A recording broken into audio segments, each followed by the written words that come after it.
Bonjour mes amis flammes jumelles, comment allez-vous? J'espère que vous allez très bien. Alors sur cette vidéo, je vais vous parler de la signification des nombres et des chiffres qu'on rencontre presque quotidiennement dans notre vie. Plusieurs d'entre vous et moi-même se sont posés à maintes reprises la signification des nombres qu'on commence à remarquer lors de l'éveil spirituel. Moi-même, j'ai passé des jours et des jours à chercher à chaque fois la signification de presque chaque nombre. Je me suis dit, y a-t-il derrière ce nombre ou cette heure double? Qu'y a-t-il derrière? D'abord, pour être honnête, j'ai trouvé plusieurs contradictions par rapport à différentes explications. Chaque référence est différente de l'autre. Et là, je me suis encore plus perdue.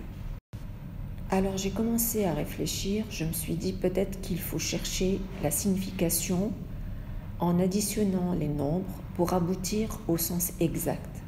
Là encore, en matière de numérologie, on répond que des fois il faut faire la somme, d'autres fois il faut interpréter le nombre en fonction de ce que tu vois, d'autres additionnent une fois et ne le font pas pour une autre fois. Et là encore, je me suis sentie perdue, sans vraiment quelque chose de concret. Je me suis dit qu'il y a sûrement un autre moyen de faire. Alors j'ai décidé de demander à droite et à gauche, à des gens qui ont plus d'habitude que moi, mais là encore, chacun a sa propre réponse. Donc je me suis dit, stop, je ne perds plus mon temps à demander à l'extérieur. Je me suis dit, il y a sûrement une raison pour chacun de voir tel ou tel nombre. Alors dans mes recherches, j'ai trouvé que les nombres et heures miroirs sont des messages envoyés par l'univers pour nous dire quelque chose. Ce qui est sûr, c'est que ces messages ne sont pas là pour nous faire peur. Pour ma part, et là presque pour tout le monde, on est d'accord sur ça. C'est que ça prouve déjà qu'on est connecté à l'univers. Je dis ça entre parenthèses, ça, ce n'est pas à la portée de tout le monde, c'est-à-dire que nous sommes déjà sur un niveau spirituel assez bon. Je ferme la parenthèse. Donc le message connu à tous ces chiffres, c'est un message d'encouragement, nous faisant enfin savoir du bon chemin qu'on est en train d'emprunter.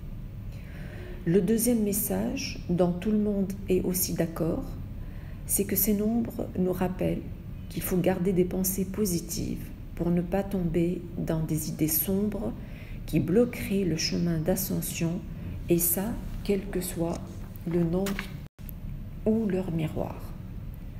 Maintenant, vous allez me dire, l'univers va passer son temps à nous envoyer des nombres pour nous féliciter seulement ou nous conseiller d'être positifs?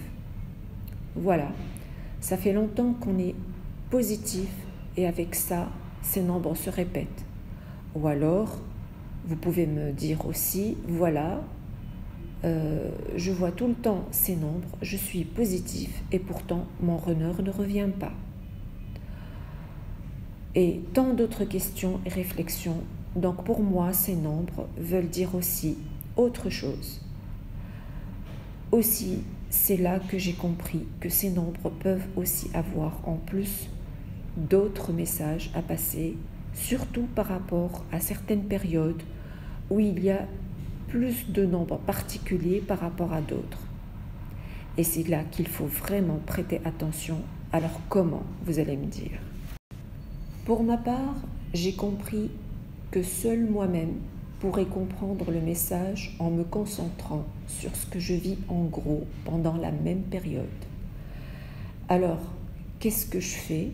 Je note sur un carnet le moment où je vois le nombre par rapport à ce qui s'est passé pendant la journée ou par rapport à mes inquiétudes, hésitations, tristesse, colère, etc. Ou alors, même ma joie, ma bonne humeur, etc. Et aussi à mes questionnements par rapport à des décisions, par rapport à des choix à faire. Alors, si je suis triste, en colère, bref, dans une énergie négative, je sais alors que ce nombre me rappelle à l'ordre pour changer mon énergie. Si je suis dans une énergie positive, c'est sûrement pour m'encourager à continuer, mais aussi pour me guider dans mes choix. Et là, j'utilise ce nombre pour lui poser la question, est-ce que je vais à droite, entre guillemets? Ce nombre va alors se répéter pour me confirmer que oui, ou alors il va disparaître si c'est non. Bien sûr, il va le faire en fonction de ce que je vais lui demander de faire, c'est-à-dire je vais lui dire carrément, si cette décision est bonne, montrez-le-moi. Si ma décision est mauvaise, ne te montre pas. Bref, pour moi, j'ai trouvé que cela marche très bien pour moi. Il m'est arrivé une fois une réponse, disons 50-50, 50-50, et je n'ai pas eu vraiment de réponse exacte. Donc j'attends, je continue à réfléchir, j'essaye d'écouter mon intuition et je me dis parfois que ce n'est pas le moment de prendre cette décision.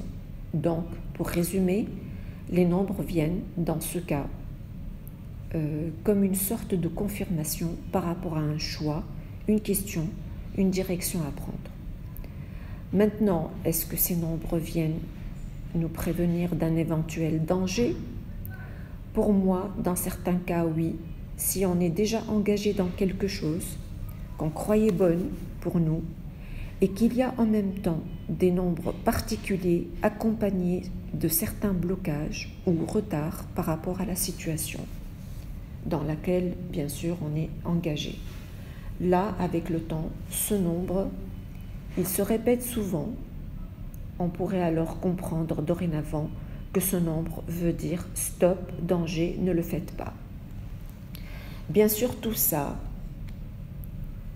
et dans tout ça, il y a des nombres qui représentent presque la même chose pour la plupart d'entre nous, comme quelques exemples que je vais vous citer par exemple ici. Par exemple, le 00 exprime le nouveau départ. Par exemple, le 88 ou le 888 reflète l'abondance ou alors karma, ça dépend des situations. Le 99 ou 999, ça témoigne de fin de cycle, fin d'une étape, fin d'un ancien schéma dysfonctionnel, etc. Donc là encore, ça dépend des situations. Le 77 ou le 777, ça peut refléter la spiritualité, le divin. Le 55 ou le 555, ça peut refléter le changement. Et bien d'autres exemples que vous pouvez trouver dans vos recherches, vous aussi. Donc, c'est à nous de comprendre si c'est bien ou attention, il faut faire telle ou telle chose de telle sorte par rapport à la situation dans laquelle nous sommes. Donc, pour ça, il faut être honnête avec soi-même pour pouvoir comprendre ainsi ces messages. Bien sûr, il faut être doux avec soi-même, car au début, on va devoir faire des erreurs d'interprétation, mais avec le temps, tout cela va de plus en plus prendre place et ça va nous permettre de mieux comprendre. Voilà, j'espère que je vous ai aidé avec cette analyse qui est purement personnelle. J'attends avec impatience vos commentaires pour m'en dire plus par rapport à votre expérience. Nous sommes sur cette chaîne pour apprendre tous ensemble, donc profitons tous des témoignages de chacun, car ça va sûrement aider tout le monde et même moi-même à mieux comprendre. Voilà mes chers amis, je vous dis à très bientôt dans un autre sujet et dans une autre vidéo. Merci beaucoup.